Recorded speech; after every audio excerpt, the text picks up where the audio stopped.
I should have known something was wrong when my sister Mia showed up to the family BBQ wearing white. Not just any white. A flowing, ethereal dress that looked suspiciously bridal. But that was Mia. Everything had to be about her, even at my engagement celebration. "Everyone, I have an announcement," she called out, tapping her champagne glass with a fork. The backyard went quiet. My stomach twisted. I knew that look. The same one she had when she announced her acceptance to art school at my high school graduation party. Or when she revealed her first pregnancy at my college graduation dinner. "David and I are expecting again," she squealed, hand on her still flat stomach. "Baby number 2 is due in March." The congratulations erupted around me. Mom was crying, Dad was hugging David, and I stood there holding my fiancé Marcus's hand, watching my engagement party become Mia's pregnancy announcement. Again. But then she wasn't done. "Which brings me to something important," she continued, her eyes finding mine across the patio. "Luna, honey, we need to talk about your wedding venue." My blood ran cold. "What about it?" "Well, since I'll be 8 months pregnant in June, and the Rosewood Estate is the only venue in town with proper accessibility and air conditioning." She paused dramatically, a skill she'd perfected over 28 years of being the baby of the family. "I was hoping you'd consider letting us have it for our baby shower. It's already so hard to find venues that can accommodate everyone, and you know how important family is." The yard went silent. Every eye turned to me. Marcus's grip on my hand tightened. "Mia," I said slowly, "that's my wedding venue. We've had it booked for 3 years. Our wedding is in June." "I know, but couldn't you just postpone? I mean, you've already waited this long. What's a few more months?" She smiled, that sweet smile that had gotten her everything she'd ever wanted. "Besides, you're not pregnant. You can get married anytime." I felt Marcus stiffen beside me. My older brother Jake stepped forward, but Mom beat him to it. "Luna, sweetheart," Mom said in that tone I knew too well. "Your sister has a point. She can't control when the baby comes, but you can control when you get married. Family makes sacrifices for each other. Family makes sacrifices." The words echoed in my head. I'd been making sacrifices for Mia my entire life. When she wanted my room at 16 because it had better light for her art, I moved to the basement. When she needed money for her artistic journey to Europe, my college fund became her travel fund. When she got pregnant the first time and needed help, I put my own life on hold for 6 months to support her. "No," I said quietly. "What?" Mia's eyes widened in shock. She wasn't used to hearing that word. I said no. "The venue is mine. The date is set. We have deposits down, invitations ordered, everything planned. I'm not postponing my wedding for your baby shower." The silence that followed my refusal was deafening. Mia's face went through a series of expressions: shock, disbelief, then that dangerous narrowing of her eyes that meant a tantrum was brewing. "I cannot believe you're being so selfish," she shrieked. "This is about family, about my baby." "Everything is always about you, Mia," I found myself saying, years of suppressed frustration finally bubbling over. "My high school graduation, my college acceptance, my promotion celebration, you've hijacked every single milestone in my life. But not this one. Not my wedding." Dad stepped forward, his face red. "Luna Marie Henderson, you apologize to your sister right now." "For what?" "For finally standing up for myself." Jake moved to stand beside me. "She's right, Dad. You've let Mia walk all over Luna for years. We all have." "Jake," Mom gasped. "How dare you take sides? Someone has to," he shot back. "Remember Luna's Sweet 16? Mia faked being sick so the party would be canceled. Luna's scholarship ceremony? Mia chose that day to announce she was dropping out of college. Luna's—" "Stop it," Mia screamed, and then, in true Mia fashion, she started crying. Big, dramatic tears that had worked on our parents since she was 3 years old. "I'm pregnant and stressed and you're all attacking me. David, we're leaving." Her husband, who hadn't said a word the entire time, dutifully followed her to their car, but not before Mia turned back one more time. "This isn't over, Luna. That venue is perfect for my shower, and I'm going to have it." After they left, the party dissolved quickly. Relatives made excuses and headed home. Mom and Dad barely looked at me as they cleaned up, their disappointment radiating in waves. Only Jake, Marcus, and Marcus's parents stayed to help. "You did the right thing," my future mother-in-law, Patricia, said quietly as we wrapped up leftover food. "I've watched that girl manipulate your family for years. It's about time someone said no." That night, Marcus held me as I cried in our apartment. "I'm proud of you," he whispered. "I know how hard that was." "You don't understand," I sobbed. "This is just the beginning. Mia doesn't give up when she wants something. She'll make my life hell." I had no idea how prophetic those words would be. The next morning, my phone exploded with notifications. Mia had taken to Facebook, crafting a masterpiece of manipulation that would have impressed Shakespeare himself. Heartbroken, her post began. "I simply asked my sister to consider adjusting her wedding date so I could have a safe, comfortable baby shower for my miracle rainbow baby, after 2 miscarriages this year that I've kept private, and she cruelly refused. I'm 8 months pregnant and just wanted one special day, but apparently, her party is more important than her nephew's health and safety. Some people show their true colors when family needs them most." The comments were brutal. Extended family members who hadn't even been at the BBQ were calling me selfish, heartless, a bridezilla. People were sharing the post, adding their own commentary about toxic family members and narcissistic sisters. Then came the private messages from my parents. Mom, look what you've done. Your sister is distraught. Fix this. Dad, your mother is crying. Your sister is having complications from the stress. I hope you're happy. But the worst was yet to come. I tried to stay off social media, but the damage was spreading like wildfire. Mia had strategically tagged every single family member, friend, and even some of my coworkers she'd met over the years. My phone wouldn't stop buzzing. Luna, we need to talk, my boss said Monday morning, calling me into her office. I don't usually involve myself in personal matters, but when they affect the workplace, she showed me her computer screen. Mia had somehow found our company's Facebook page and left a comment on their latest post. Maybe you should ask Luna Henderson why she's denying a pregnant woman with medical complications a safe venue for her baby shower. Is this the kind of person you want representing your company? I was mortified. I'm so sorry. This is my sister. She's upset about a family matter. My boss, thankfully, was understanding. I've met your sister at the company picnic. I remember her making quite a scene about the food not being organic. Just try to handle this quickly, okay? But handling Mia was like trying to hold water in your hands. The more you grasped, the more it slipped through your fingers. That evening, Marcus and I went to my parents' house, hoping to have a rational conversation. We found them in the living room with Mia, who was draped across the couch with a cold compress on her forehead. The doctor says my blood pressure is dangerously high, she moaned without opening her eyes. The stress could harm the baby. Then maybe you should stop creating stress by attacking me online, I said. Her eyes snapped open. Attacking you? I'm simply telling the truth about how my own sister is treating me during my high-risk pregnancy. High risk? Jake's voice came from the doorway. He'd just arrived, looking at his phone. That's funny, because your Instagram from yesterday shows you at a wine tasting. It was not alcoholic, Mia protested. Really? Because your friend Sarah tagged you in a photo with a glass of champagne. The caption says, Mia said one glass won't hurt. Dad's face darkened. Mia, is this true? For once, our parents looked at her with something other than blind adoration. But Mia was a master at deflection. Why are you stalking my social media, Jake? This is about Luna being selfish, not about me. No, I said, standing up. This is about you wanting something that isn't yours. Mom, Dad, I need you to understand something. The Rosewood estate has been booked for 3 years. We have a non-refundable deposit of $15,000. Our entire wedding is planned around that date and venue. I'm not moving it. Mom wrung her hands. But couldn't you talk to them, explain the situation? Maybe they could move another wedding? Are you seriously suggesting I ask the venue to inconvenience another bride for Mia's baby shower? I couldn't believe what I was hearing. It's not just any baby shower. Mia sat up dramatically. It's for my rainbow baby. After everything I've been through. What about everything I've been through? The words exploded out of me. Do you have any idea how many things I've given up for you? My room, my college fund, my graduation parties, my promotions, my birthdays, everything becomes about you. That's not true, Mom protested. Really? Jake pulled out his phone. Let me read you some texts from over the years. Here's one from Luna's 21st birthday. Can't make it to dinner. Mia needs us to babysit. Her college graduation. Celebration canceled. Mia's having a crisis about David. Her promotion last year, rain check on lunch, Mia's art show is the same day. Each message was like a dagger to my parents' denial. But instead of apologizing, they doubled down. Family supports family, Dad said firmly. Mia needed us those times. And Luna didn't? Marcus spoke for the first time, his calm voice cutting through the tension. When does Luna get to be the priority? When she's having a baby, Mia said smugly. Oh wait, she's not. She's just having a party. That was it, the final straw. It's not just a party, I said, my voice deadly quiet. It's my wedding. The celebration of my marriage. The beginning of my new family. And if you can't respect that, then maybe you shouldn't be part of it. The room went silent after my declaration. Mom's face had gone pale. Dad's jaw was clenched, and Mia looked like I'd slapped her. You wouldn't dare uninvite us from your wedding, Mom whispered. Watch me, I said, gathering my purse. I'm done being the family doormat. Either you respect my wedding and my decisions, or you're not welcome there. As Marcus and I left, I heard Mia start her waterworks again. She's choosing a party over her family, over her pregnant sister. The next few days were a cold war. My parents didn't reach out, but the flying monkeys did. Aunts, uncles, cousins, everyone had an opinion about how I was tearing the family apart and being stubborn over nothing. Then Thursday happened. I was at work when I got a call from Rebecca, my wedding planner. Luna, I'm a bit confused. Your mother just called saying you wanted to cancel the June date and move everything to September? My blood ran cold. What?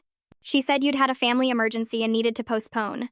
She wanted to know about switching the dates and possibly changing the venue package to a smaller one. Rebecca, that was not me. Do not make any changes. In fact, please put a note in my file that only I can make changes, in person, with ID. Of course. I thought it was strange she couldn't explain what the emergency was. Don't worry, nothing has been changed. I hung up and immediately called Marcus. She tried to cancel our wedding. What? My mother called the venue pretending to be me. Marcus was quiet for a moment. That's it, we're putting passwords on everything. The caterer, the florist, everyone. We spent the evening calling every vendor, explaining the situation and adding security measures. It was humiliating having to tell people that my own family might try to sabotage my wedding. Friday morning, I woke up to find my car had been egged. Not just a few eggs, dozens. In the summer heat, they'd baked onto the paint. Our building's security camera caught the perpetrator, Mia's best friend, Chloe. Are you seriously going to call the cops on her? Mia texted after I'd filed the police report. She was just upset on my behalf. You're really going to ruin her life over some eggs? She ruined my paint job. That's vandalism. Actions have consequences, I replied. You're psychotic. No wonder you can't have kids. You'd be a terrible mother. The comment stung more than I wanted to admit. Marcus and I had been trying for a year with no success. Trust Mia to weaponize that too. Saturday was the breaking point. I'd gone to my favorite coffee shop to meet with my maid of honor, Jenny, to discuss the bachelorette party. We were sitting outside when I heard a familiar voice. Oh my God, is that the sister? I looked up to see 3 of Mia's mom group friends standing nearby, not even trying to lower their voices. That's her. The one denying a pregnant woman a venue. I heard she's always been jealous of Mia. Probably can't stand that Mia's having another baby while she's barren. Jenny started to stand up, but I grabbed her hand. They're not worth it. But they kept going, getting louder, wanting me to hear. Mia's such a saint for still wanting her at the baby shower after all this. I heard she's not even invited to the wedding anymore. Can you imagine? Her own sister? That's when Jenny lost it. Excuse me, but you're talking about my best friend and you have no idea what you're talking about. That Saint Mia has been terrorizing Luna for years. Maybe get the full story before you run your mouths. They scattered, but the damage was done. I realized Mia had been conducting a full smear campaign, turning me into the villain in her carefully crafted narrative. That night, Jake called. Family meeting tomorrow. Mom and Dad want to resolve this once and for all. Mia's going to be there. I don't think I can do this anymore, Jake. I'll be there. Marcus should come too. Don't let them steamroll you, Luna. It's time this family faced some truths. Sunday's family meeting was held at my parents' house at 2 p.m. Marcus and I arrived to find Jake already there, a folder in his hands. Mia was on the couch, David beside her, her hands strategically placed on her stomach. Thank you all for coming, Dad began formally. Like this was a business meeting. We need to resolve this situation before it destroys our family. Our family's been broken for a long time, Jake said. We're just finally acknowledging it. Don't be dramatic, Mom scolded. We've always been a close family. Close? I laughed bitterly. Is that what you call it when one child gets everything and the other gets the leftovers? You've never wanted for anything, Dad protested. Really? Jake opened his folder. I've been keeping track. Would you like to hear the list? Before anyone could stop him, he began reading. Age 8. Luna's birthday party canceled because Mia had a dance recital. Age 10. Luna's art camp scholarship given up because Mia wanted to go to regular camp with her friends and couldn't go alone. Age 13. Luna's bedroom given to Mia. Age 16. Luna's Sweet 16 canceled because Mia was sick. Age 17. Luna's college fund partially drained for Mia's Europe trip. Age 18. Luna's graduation dinner canceled for Mia's pregnancy announcement. Age 22. Luna's college graduation overshadowed by Mia's engagement. Age 25. Luna's promotion dinner postponed indefinitely for Mia's art show. Should I continue? Each item was like a slap to my parents' faces. Mom was crying, Dad was red-faced, and Mia was glaring at Jake with pure hatred. Those are all taken out of context, Mia protested. Jake's always been jealous that Luna and I were closer to Mom and Dad than he was. Closer? Jake laughed. Luna's not close to them. She's their servant. There's a difference. How dare you? Dad stood up. We've been good parents to all of you. To Mia, maybe. Marcus interjected calmly.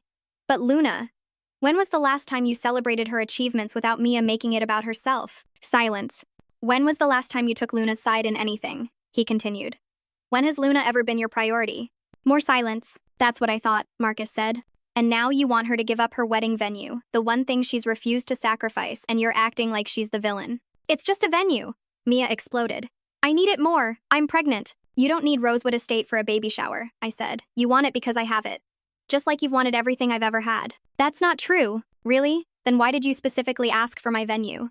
There are dozens of places in town. Because, Mia stammered. Because you can't stand the idea of me having something special that isn't about you. I finished. You're all ganging up on a pregnant woman, Mia started crying again. This stress is bad for the baby. Then maybe stop causing stress, Jake suggested.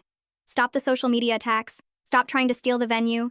Stop making everything about you. I want an apology, Mia demanded through her tears. Luna needs to apologize for being so selfish and refusing to help her pregnant sister. I stood up.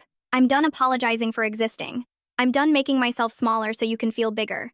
I'm done sacrificing my happiness for yours. If you don't apologize and give me that venue, Mia said, her tears suddenly stopping, I'll make sure everyone knows what kind of person you really are. I'll ruin your reputation. I'll make sure none of our family comes to your wedding. Is that a threat? Marcus asked, pulling out his phone. Because I'm recording this. Mia's face went white. You can't record me without permission. Actually, in this state, I can. It's one-party consent, Marcus said calmly. And I think the police would be very interested in hearing these threats, especially combined with your friend vandalizing Luna's car. Mom, Dad, are you going to let them threaten me? Mia wailed. But for once, our parents were speechless. They were finally seeing their golden child without the shine. The silence stretched on until Dad finally spoke, his voice heavy with exhaustion. Mia, you need to apologize to your sister. Everyone turned to stare at him in shock. In 28 years, I'd never heard him ask Mia to apologize for anything. What? Mia shrieked. I'm not apologizing, I'm the victim here. No, Mom said quietly, and I saw something shift in her face. No, you're not. Jake's list. Luna's pain. We've been blind. You're taking her side? Mia stood up so fast she knocked over a glass of water. Your pregnant daughter needs you and you're choosing her? We're not choosing anyone, Dad said firmly. We're trying to be fair. Fair? Mia laughed bitterly. Fair would be Luna giving me the venue. Fair would be family, supporting family. Family supporting family goes both ways, Jake said. When has Mia ever supported Luna? 2. Mia looked around frantically for examples. I came to her engagement party, where you announced your pregnancy, I reminded her. I was at her college graduation, where you announced your engagement, Jake added. I helped plan her 25th birthday. You mean the party you canceled last minute because David surprised you with concert tickets? I asked. Mia's face was getting redder with each failed example. Finally, she exploded. Fine. You want to paint me as the villain? You want to make me the bad guy? I'll show you what a bad guy looks like. She stormed out, David trailing behind her apologetically. We heard her car peel out of the driveway. Mom sank into a chair. What have we done? You've enabled a monster, Jake said bluntly, and now she's shown her true colors. The next few days were eerily quiet. Too quiet. Mia had blocked all of us on social media, which was actually a relief, but I knew her well enough to know she was planning something. Wednesday night, I got my answer. Jenny called me frantic. Luna, you need to see this. Mia created a website. A what? A website. It's called The Truth About Luna Henderson. She's posted photos, stories, everything. She's even got a fake timeline of all the times you've supposedly wronged her. I pulled up the site on my laptop, Marcus looking over my shoulder. It was worse than I imagined. Mia had photoshopped screenshots of fake text conversations where I supposedly said horrible things about family members. She'd written elaborate stories about my jealousy and mental instability. She'd even posted photos from my awkward teenage years with cruel captions. But the worst part was the contact section, where she'd listed my workplace, my email, and encouraged people to share their own stories about Luna's behavior. This is defamation, Marcus said immediately. We're calling a lawyer. The lawyer we consulted the next day was blunt. This is clear defamation, cyberbullying, and harassment. We can send a cease and desist immediately and file for a restraining order. Against my own sister? Your sister who's trying to destroy your life, she reminded me. This isn't normal sibling rivalry. This is targeted harassment. We proceeded with both. The cease and desist was sent that afternoon. The website was down by evening, but the damage was done. I'd already received several emails at work from people who'd seen it. Friday morning, my parents called. We need to talk. Without Mia, we met at a neutral location, a quiet restaurant downtown. They looked older, defeated. We failed you, Mom said without preamble. We failed you, and we failed Mia by never teaching her boundaries. We've been in denial, Dad added. That website, the things she wrote. This isn't the daughter we raised. It's exactly the daughter you raised, Jake said, joining us. You just never wanted to see it. We want to make things right, Mom said. We want to come to your wedding. We want to support you. But? I asked, already knowing what was coming. But we can't abandon Mia. She's pregnant. She's our daughter too. No one's asking you to abandon her, Marcus said. We're asking you to hold her accountable. She needs therapy, I said. Real therapy. Not just validation. We'll insist on it, Dad promised. We'll make it a condition of our support. It felt like progress. Small, fragile progress, but progress nonetheless. The restraining order hearing was scheduled for the following Tuesday. I'd never imagined I'd be seeking legal protection from my own sister, but here we were. Marcus had documented everything. The social media posts, the website, the harassment from her friends, even recordings of her threats. Monday night, my phone rang. It was David, Mia's husband. Luna, please don't do this, he begged. The restraining order. It'll destroy her. She tried to destroy me first, I replied. She's not well, he admitted quietly. The pregnancy hormones, the stress. She's spiraling. I've tried to get her help, but she refuses. That's not my problem anymore, David. Please. Think about the baby. Having a restraining order against her will kill any chance of this child knowing their aunt. Mia killed that chance when she tried to ruin my life over a venue. He sighed heavily. I tried to stop her. The website, the harassment.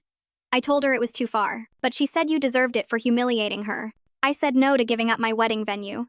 If that's humiliation in her eyes, then she needs more help than any of us can give her. Tuesday's hearing was brutal. Mia showed up looking like the perfect victim. Maternity dress, no makeup, tissues in hand. But our lawyer was prepared. She presented everything methodically. The social media campaign, the website, the vandalism, the attempted venue cancellation, the recorded threats. Mia's lawyer tried to paint it as pregnancy hormones and sibling rivalry, but the judge wasn't buying it. Mrs. Davidson, the judge addressed Mia. Pregnancy doesn't excuse targeted harassment. I'm granting the restraining order. You're to stay 500 feet away from Miss Henderson. No contact directly or through third parties.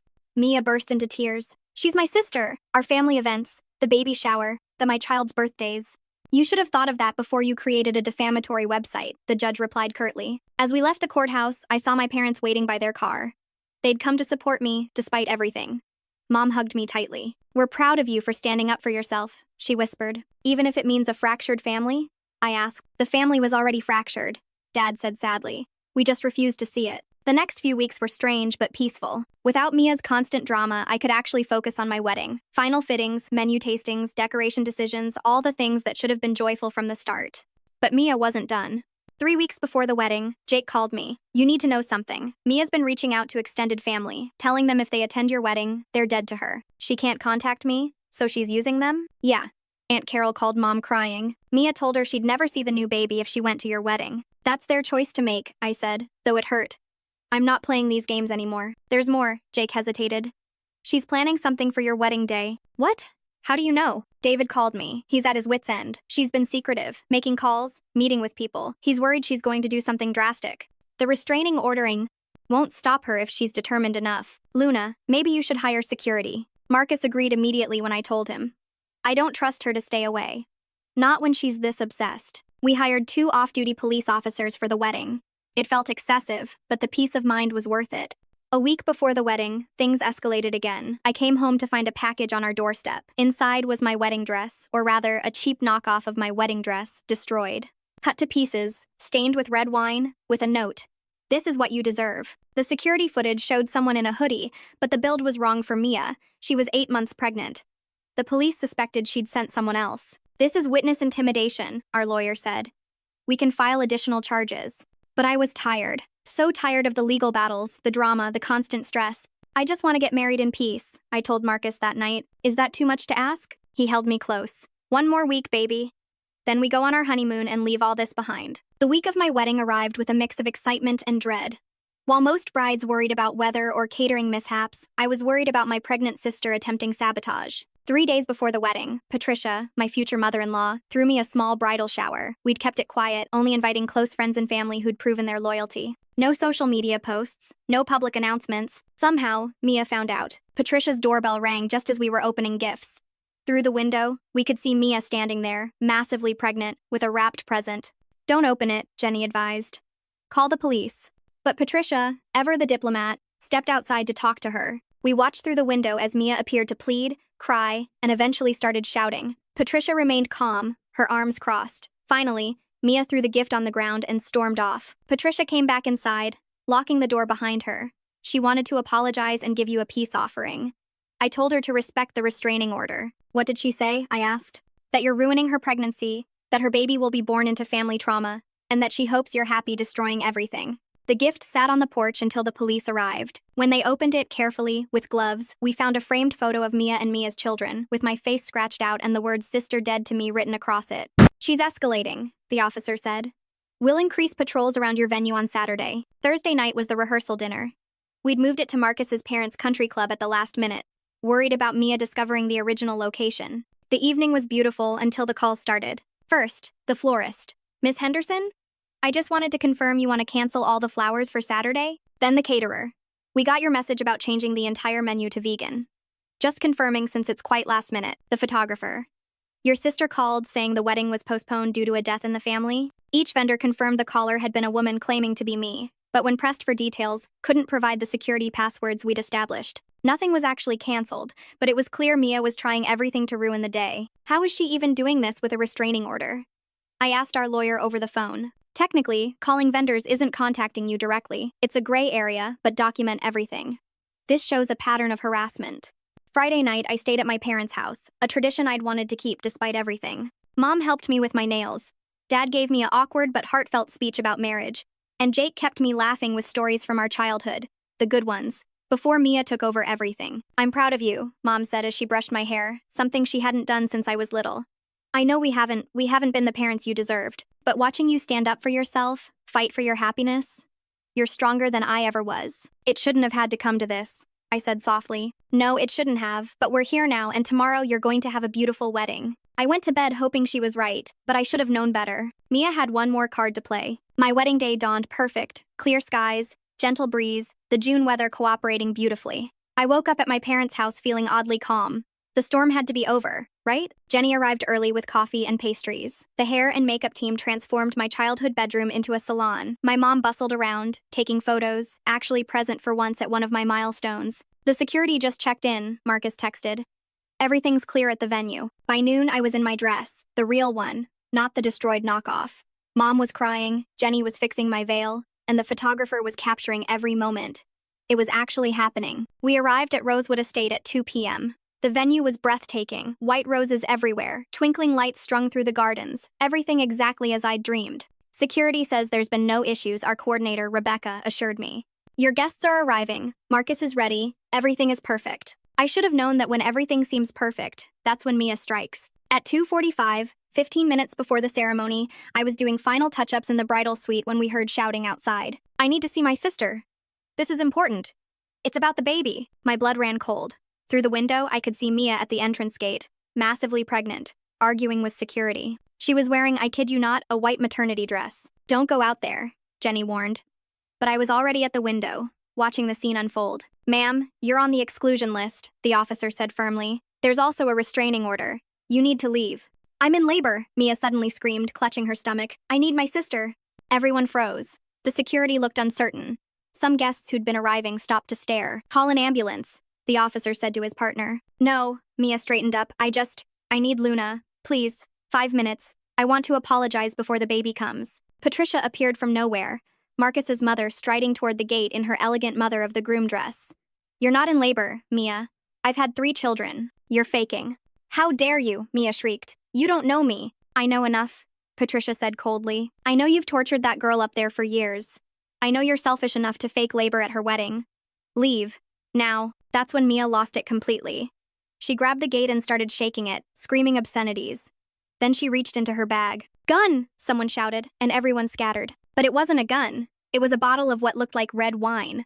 Or something meant to look like blood. She started spraying it through the gate, trying to hit Patricia, the security, anyone close.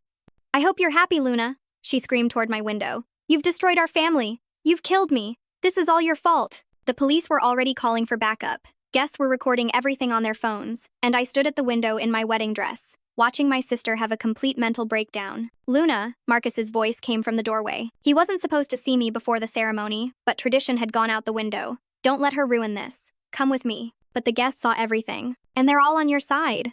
Come on. We're getting married. She doesn't get to take this from us. Security managed to restrain Mia just as backup arrived, as they led her away in handcuffs at her own sister's wedding, 8 months pregnant. She kept screaming that I'd ruined her life. The ceremony was delayed by 30 minutes while everyone recovered.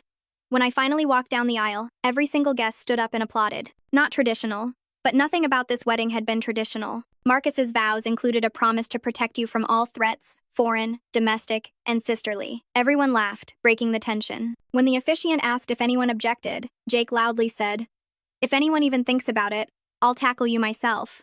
More laughter. We were pronounced husband and wife to thunderous applause. As Marcus kissed me, I felt free for the first time in my life. Mia was gone. The drama was over. I could finally just be happy. The reception was perfect. My parents gave a surprisingly touching speech, acknowledging their mistakes and promising to do better. Jake's best man speech roasted me lovingly while threatening Marcus with bodily harm if he ever hurt me. Patricia welcomed me to the family with tears in her eyes. Any word on Mia? I asked my dad during the father-daughter dance. She's been placed on a psychiatric hold, he said quietly. David's with her. The baby's fine. She'll get the help she needs. Are you angry with me? He spun me gently. No, sweetheart, I'm angry with myself. We created this monster by never telling her no. You just did what we should have done years ago. The honeymoon was everything we needed. 2 weeks in Santorini. No phone service, no drama, just Marcus and me starting our marriage in peace. We had explicitly told everyone not to contact us unless someone was literally dying. When we finally turned our phones on at the airport heading home, the messages were overwhelming. Jake had sent updates. Mia had been hospitalized for the remainder of her pregnancy, diagnosed with narcissistic personality disorder and pregnancy-induced psychosis. She'd had the baby, a healthy girl, while we were gone. David had filed for divorce and full custody, citing her dangerous behavior. My parents had started therapy, both individual and couples counseling. They'd sent a long email apologizing again and promising to respect boundaries going forward. But the most surprising message was from David. Luna, I'm sorry for everything. You deserved better from all of us. I should have stood up to her years ago. I hope someday you might want to meet your niece. But I understand if you need space. We named her Sophie. Mia doesn't know this, but her middle name is Luna. You're the strongest woman I know, and I hope Sophie grows up to be like her aunt, not her mother. I cried in the airport bathroom while Marcus held me. 3 months after the wedding, we'd settled into a peaceful routine. We'd bought a house an hour away from my hometown. Close enough to visit, far enough for boundaries. Jake came for dinner weekly. My parents visited monthly, respecting our schedule. Marcus's family had embraced me completely. Then I found out I was pregnant. The irony wasn't lost on me. After Mia had weaponized her pregnancies for attention, I was determined to do things differently. We told Marcus's parents first, then Jake, then my parents, quietly, privately. No grand announcements at other people's events. Mom cried when we told her. I promise I'll be a better grandmother than I was a mother. I'm counting on it, I said. When I was 5 months along, David reached out again. He'd won full custody. Mia had been released from the hospital but was living in a treatment facility, allowed supervised visits with Sophie once a week. She asked about you, he said during a coffee meeting. She wanted to know about your pregnancy. How did she find out? Your mom mentioned it during a family therapy session. Mia actually seemed different. The medication and therapy are helping. She said she was happy for you. I didn't know how to feel about that. Part of me wanted to believe she could change. Part of me knew better. When our son was born, healthy, perfect, everything we'd hoped for, we named him James Marcus, after both our fathers. The birth was peaceful, private, shared only with those who'd earned the right to be there. Mia sent a card through David. Simple, store-bought, with just her signature. No manipulation, no guilt trip, no drama. Just congratulations. Maybe it was a sign of growth. Maybe it was the medication. Maybe it didn't matter. A year passed. Sophie started walking. James started talking. Jake got engaged to a wonderful woman who'd only heard stories about crazy Aunt Mia. My parents became devoted grandparents, as if trying to make up for their failures as parents. Then David called with news. Mia's getting out of treatment. She wants to see you. No. I told her you'd say that. She said to tell you she understands. She's been diagnosed, medicated, and in intensive therapy for 18 months. Her therapist thinks she's made real progress. Good for her. Luna, she wrote you a letter. A real apology. No manipulation, no guilt. Her therapist read it first. Can I send it to you? I thought about it for a week before agreeing. The letter was long, detailed, and painful to read. She acknowledged everything. The jealousy, the manipulation, the cruelty. She took responsibility for trying to destroy my wedding, my reputation, my life. She didn't ask for forgiveness, just wanted me to know she finally understood what she'd done. What do you think? I asked Marcus. I think she's sick and getting help. That doesn't mean you owe her anything. What if she's really changed? Then she'll understand why you can't risk finding out. 5 years have passed since my wedding. James is 4, talking nonstop, brilliant like his dad. We had another baby, a girl named Patricia after Marcus's mom. Jake has 2 kids who play with ours at family gatherings. Mia lives 3 states away now. David says she's stable, working part-time, in therapy twice a week. She sees Sophie every other weekend. She doesn't contact us, respecting the boundaries that should have been set decades ago. Sometimes Mom updates me. Mia's in school, studying to be a counselor. She wants to help other people with personality disorders. She's been stable for 3 years. She's different. Maybe she is. Maybe therapy and medication and losing everything taught her what our parents never could. Maybe hitting rock bottom at my wedding was the wake-up call she needed. Or maybe she's the same Mia, just better controlled. I don't know, and I've made peace with not knowing. Because I've learned that protecting my peace, my family, my joy is more important than giving second chances to people who've proven they'll destroy them. My children don't know they have an Aunt Mia. Someday, when they're older, I'll tell them the story. I'll tell them about boundaries, about standing up for yourself. about how family isn't a free pass to treat people badly. But for now, we're happy, we're whole, we're free. And in the end, that's all that matters.